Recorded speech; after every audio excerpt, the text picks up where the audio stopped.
Assalamualaikum warahmatullahi wabarakatuh. Kawan inilah, jumpa lagi bareng saya Fadpah Depi di Inilah Podcast. Kali ini saya kedatangan tamu yang spesial, tamu yang luar biasa, datang dari Sulawesi Tenggara. Dan kita akan menggali inspirasi dari beliau, cerita-cerita hebat, apa yang bisa kita pelajari untuk kita jadikan satu pelajaran, lesson learned, biar kawan inilah di rumah semua bisa belajar dari sosok yang luar biasa ini. Kita sambut tamu kita yang kita banggakan bersama, seorang yang luar biasa, Haji Zulkarnain Qadir, Wali Kota Kendari. Selamat datang Pak Wali, selamat datang di kantor inilah.com. Luar biasa ya, ini bisa hadir di tempat ini. Iya, ini kantor media yang isinya anak muda semua. Kita berkreasi, berkarya supaya Indonesia makin melek digital. Amin. Dan juga bisa belajar hal-hal baik dari semua orang, dari siapa saja, sesuai dengan tagline inilah.com, titik tengah, titik cerah. Gitu Pak Wali. Jadi meskipun Pak Wali datang dari Sulawesi Tenggara, tiba di Jakarta, kita tiba di tengah nih ceritanya gitu. Jadi kita akan ngobrolin hal-hal yang mudah-mudahan jadi inspirasi, jadi pencerahan buat banyak orang. Amin, amin. Terima kasih. Kapan datang ke Jakarta Pak Wali? Kemarin ya, datang ke Jakarta, kemudian dapat kabar tentang inilah.com. Saya sangat tertarik, mudah-mudahan bisa menjadi bagian untuk menginspirasi anak-anak muda Kendari, anak muda Indonesia. Ya. Sampai kapan Pak Wali rencananya di Kendari? Beberapa hari. Beberapa hari ya.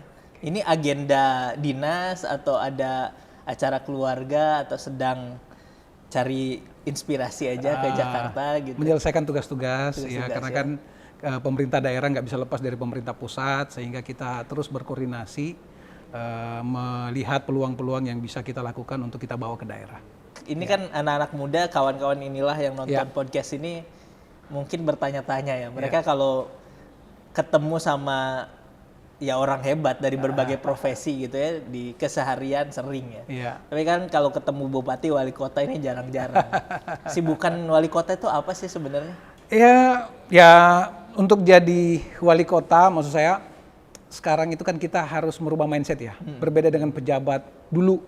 Dulu kalau kita melihat pejabat itu ya sebuah hal yang mungkin mewah atau mungkin prestise gitu ya. Tetapi saya kira sekarang sudah harus berubah mindsetnya. Kita jadi pejabat ini sebenarnya pada dasarnya kita pelayan.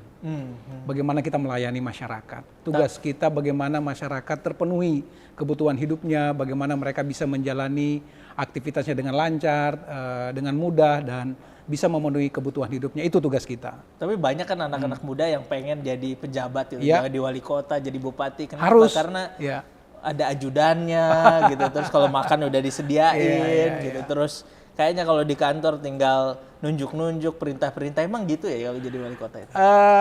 Sarana itu ada, tetapi saya kira itu bukan menjadi poin ketika kita berada di posisi seperti saya sekarang ini ya.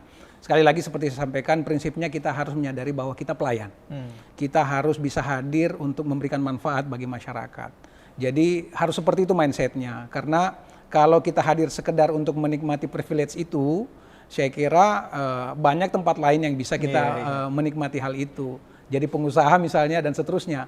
Tapi kalau di posisi kita ini pemerintah, sekarang di tengah tuntutan masyarakat yang sangat tinggi, ya ekspektasi masyarakat yang begitu tinggi, apalagi anak-anak muda, ya kan tidak ingin lagi bertemu dengan pemerintah yang lambat gitu ya, bertemu dengan pemerintah yang ribet dan seterusnya. Jadi ini harus bisa kita jawab gitu. Iya.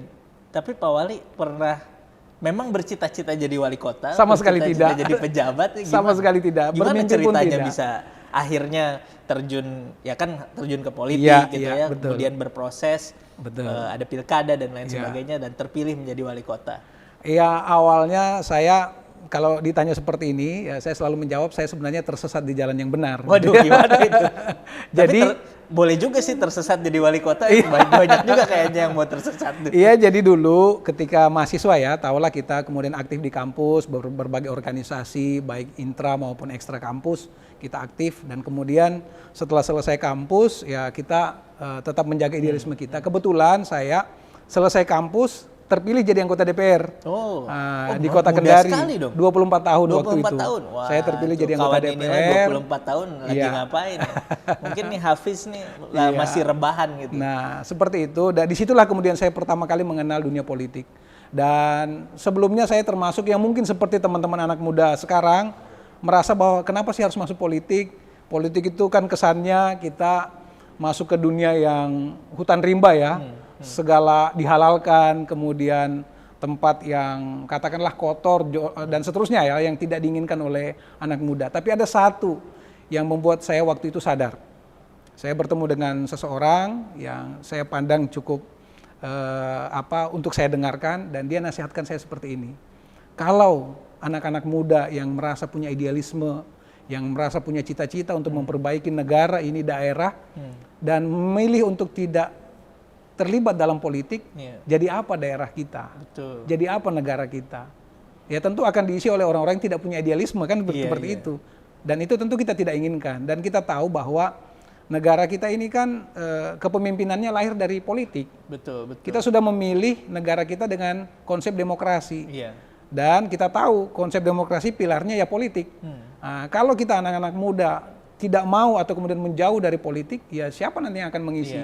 Nah, kesadaran itulah yang kemudian membuat saya akhirnya tersesat di jalan yang benar ini gitu. Nah, tapi masalahnya tersesatnya ini ketemu mentor yang pas nih, Pak. Iya. Ketemu mentor yang tadi diceritain, memberi inspirasi, memberi guidelines. Nah, problemnya anak-anak muda juga yang tersesat sih banyak. Tapi di tengah jalan tuh nggak ketemu mentor yang benar.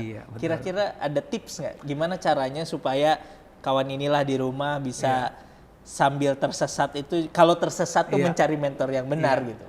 Sebenarnya sekarang di era digital ya, di era milenial sekarang ini kita tidak sulit untuk mencari referensi, mencari inspirasi tokoh-tokoh yang saya kira sangat banyak.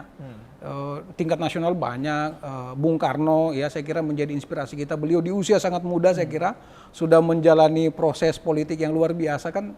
Setahu saya beliau di penjara di usia 20 tahun ya kan. Dan sudah mengalami proses yang luar biasa, dan saya kira itu bisa jadi inspirasi. Kemudian walaupun dengan berbagai catatannya, misalnya Pak Harto juga saya kira menjadi inspirasi juga dari beberapa sisi. Pak Habibie saya kira juga menjadi inspirasi. Saya kira banyak. Saya tidak membatasi diri untuk hanya menyerap dari satu tokoh. Bahkan tokoh-tokoh dunia saya kira juga tidak apa-apa kita jadikan sebagai inspirasi kita kan. Dan saya memang senang membaca biografi tokoh. Nah, ini menarik nih. Jadi kalau kita ketemu orang hebat yang sudah mencapai satu pencapaian yang luar biasa, seperti Pak Wali ini, Pak Wali Kota Kendari, Pak Sultan. Belum sih, belum apa-apa gitu tapi kan di Kendari cuma ada satu wali kota. Insya Allah cuma ada satu. Jadi dari sekian juta orang, satu orang jadi wali kota itu luar biasa, pencapaian yang luar biasa. Tadi sudah cerita bahwa bisa belajar dari mana saja, dari siapa saja. Kalau boleh tahu, dalam perjalanan hidup Pak Wali selama ini, siapa sih sosok yang paling menginspirasi? Dan boleh jadi mungkin sosok itu mengubah jalan hidup gitu. Iya, jadi kalau ditanya memang terlalu personal ya. Atau saya selalu menjawab ibu saya. Ibu ya. Iya, karena ya saya juga lahir bukan dari darah biru politik ya. Biasanya kan begitu. Orang jadi pejabat karena mungkin orang tua sebelumnya pejabat dan seterusnya. Saya, bapak ibu saya profesinya tukang jahit. Wah. Iya, jadi masa kecil saya juga dipenuhi dengan banyak dinamika. Saya kecil SD, bapak saya kena paru-paru basah, TBC ya. Dan akhirnya 8 tahun harus berobat dan tidak bisa beraktivitas gitu. Dan ibu saya yang kemudian menginspirasi karena pantang menyerah, memastikan bahwa kami anak-anaknya saya cuma 3 bersaudara. Dan diminta nomor berapa, Pak? Saya nomor terakhir dan sendiri laki-laki. Walaupun bungsu terasa bahwa saya punya tanggung jawab karena sendiri laki-laki. Dan saya waktu itu dinasihatkan untuk sekolah, harus sekolah. Saya kelas 1 SMP udah bisa jahit, udah bisa jahit baju, udah bisa jahit celana sendiri. Tapi itu diajarin atau karena ngelihat orang tua? Lihat dan diajari gitu ya. Tapi waktu itu saya disuruh berhenti, nggak boleh lagi sentuh mesin jahit, harus sekolah. Dan itu nasihat itu yang terus menginspirasi saya untuk sekolah, untuk terus belajar, untuk terus meningkatkan kapasitas diri, sehingga kan ada nasihat juga yang begini saya dapatkan, Mas Fat, bahwa dalam hidup ini tidak ada tidak ada keberuntungan. Yang ada itu adalah bertemunya antara kesiapan dan kesempatan. Karena kita tidak bisa tahu kapan kesempatannya datang, maka tugas kita adalah menyiapkan diri. Betul. Makanya saya menasihatkan kepada, atau kemudian mungkin bisa berbagi ke teman-teman generasi muda Indonesia, siapkan diri Anda. Apapun, begitu ada kesempatan, kalau Anda siap, Anda bisa memanfaatkan kesempatan itu. Wah. Tapi kalau kesempatannya datang, kemudian kita tidak menyiapkan diri, tidak menyiapkan tools, keterampilan, skill buat diri kita, kesempatannya lewat saja dan bukan untuk kita. Makanya tugas kita siapkan diri, supaya kita menjadi orang beruntung tadi. Wah, luar biasa ini kawan inilah. Kita baru 10 menit tapi sudah banyak dapat inspirasi dari Pak Wali Kota Kendari ini. Jadi anak seorang penjahit gitu ya, sekarang sedang menjahit kemakmuran dan kesejahteraan masyarakat Kendari dan Sulawesi Tenggara. Luar biasa. Nah, tapi kalau saya baca di profil Pak Wali Kota ini di Wikipedia, di berbagai tempat, dulunya kan akuntan. Betul. Dulunya bekerja sebagai akuntan, kemudian finance gitu ya. Kok bisa itu kan agak ini ya, arahnya mungkin jadi CFO gitu atau jadi mungkin akuntan publik yang besar gitu. Apa sih yang memanggil Pak Wali ini untuk saya harus terjun ke politik? Selain tadi disarankan oleh mentor bahwa anak muda harus terjun ke politik. Tapi apa sebetulnya life calling yang membuat Pak Zulkarnain ini akhirnya saya kayaknya harus terjun di politik dan harus berbuat sesuatu? Ya, seperti saya sampaikan tadi, kita kan waktu kuliah, mahasiswa aktif di organisasi intra maupun ekstra kampus ya, kita diperhadapkan dengan realita yang tidak sesuai dengan apa yang kita harapkan. Ekspektasi kita tentu jauh dari situasi itu. Apalagi saya kuliahnya waktu itu kan 96, 98 itu kan puncak-puncak reformasi, kita mengalami betul situasi itu. Nah, setelah masuk ke DPR waktu itu, kita melihat realitas itu, dan kalau melihat latar belakang saya, sepertinya nggak ada hubungannya. Tapi justru saya merasa beruntung. Kenapa? Karena justru latar belakang saya sebagai accounting itu bermanfaat sekali di DPRD. Karena satu-satunya anggota DPR yang bisa baca laporan keuangan pemerintah saya. Jadi bisa memberikan second opini kepada pemerintah, bisa memberikan koreksi, bisa memberikan tidak sekedar kritik, tidak sekedar menghujat atau kemudian tidak sekedar menyalahkan pemerintah, tapi kita bisa memberi solusi. Kita bisa memberikan pandangan bahwa harusnya seperti ini keuangan pemerintah dikelola. Dan apalagi hari ini, saya tidak hanya sekedar memberi saran, tapi benar-benar pengetahuan, kemampuan accounting saya bermanfaat sekarang. Apalagi dalam situasi krisis kan, kita tahu sekarang COVID, APBD refocusing berkali-kali, PAD kita menurun, bahkan di beberapa daerah penurunannya sangat signifikan. Kemampuan mengelola keuangan daerah secara efisien inilah yang sekarang saya rasakan sangat bermanfaat gitu. Jadi walaupun awalnya tidak ada hubungannya, sekarang justru saya merasakan bahwa ini yang kemudian menjadi rahasianya kenapa bisa dalam kondisi COVID sekalipun kita masih tetap bisa membangun. Kalau kata Steve Jobs kan ada istilah ini Pak Wali, connecting the dots. Benar sekali. Dan connecting the dots itu hanya bisa kita lakukan ke belakang. Kita belajar apa dulu? Kalau ke depan mungkin belum bisa. Nah, kawan-kawan inilah di rumah sekarang bisa belajar apapun, mencapai prestasi terbaik di bidang apapun. Nanti pada saatnya seperti Pak Wali Kota Kendari, Pak Zulkarnain, ternyata bisa mendapatkan sesuatu yang luar biasa dari perjalanannya sebelumnya. Sehingga makanya saya ingin juga mungkin berbagi ya ke teman-teman generasi muda Indonesia bahwa jangan pernah menyesali sesuatu yang sudah kita jalani. Ya, termasuk saya dulu kan, sebenarnya kalau ditanya jujur, saya kan dulu cita-citanya ke teknik. Teknik ya? Teknik, karena saya hobi betul dengan matematik. Jadi kalau sebagian generasi muda itu mungkin dengan matematika itu agak gimana gitu ya. Kalau saya dulu hobi, gitu hobi ya? Makanya berkacamata. Ya, saya SMP senang sekali dengan matematika, bahkan ya mohon maaf sekedar berbagi, bukan untuk membanggakan diri, tapi mungkin memotivasi aja teman-teman. Saya dulu ujian nasional tingkat SMP dapat matematikanya 10. Ujian nasional gitu.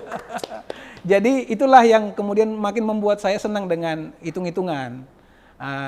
Akhirnya punya cita-cita ke teknik kan, gitu, ke teknik. Tapi karena saya sudah ceritakan tadi situasi orang tua yang tidak memungkinkan, saya mengurungkan cita-cita itu dan tidak bisa keluar Kendari. Saya tetap kuliah di Kendari dan pilihannya nggak ada teknik waktu itu. Jadi akhirnya memilih akuntansi sebagai jurusannya waktu itu. Dan alhamdulillah saat ini benar-benar bermanfaat seperti saya ceritakan tadi. Bahwa jangan sesali sesuatu yang terjadi dalam hidup kita, lihat saja hikmahnya. Wah, Gitu. luar biasa. Ya. Kawan-kawan, inilah kita sudah tiba di ujung segmen pertama. Kita sudah kulik dan gali tadi kisah-kisah inspiratif dari Pak Zulkarnain Kadir. Ada banyak hal yang bisa kita pelajari. Mudah-mudahan, Ternyata anak seorang penjahit tadi sekarang sedang menjahit hal-hal luar biasa di Kendari dan mungkin menginspirasi skala yang lebih besar di Sulawesi Tenggara dan bahkan di Indonesia. Nanti kita akan ngobrol lebih jauh lagi di segmen kedua. Kita akan tanya-tanya gimana sih kerja jadi wali kota itu, bosen atau enggak, apa susah dan suka dukanya menghadapi masyarakat yang pastinya beragam gitu ya. Nanti kita akan jumpa di segmen berikutnya, jangan kemana-mana, masih di Inilah Podcast. Nah, saya waktu itu akhirnya memilih kalimat seperti ini. Begitu saya diberi kesempatan, saya sampaikan bahwa saya hadir dari sebuah kota yang menjadi masa depan dunia. Wah, tetapi saking visionernya ini Pak Wali Kota Kendari ini, Pak Zulkarnain ini sudah pakai mobil listrik. Iya. Apa nggak susah? Naik mobil listrik di Kendari itu apa udah oke nih Pak Wali? Justru malah saya ingin menyarankan bahwa segera sudah waktunya kita beralih ke mobil listrik. Oh, gitu ya. Walaupun saya tidak menyebut merek ya. Iya. Ya, ini harus di endorse nih. Nanti foto-fotonya diperlihatkan.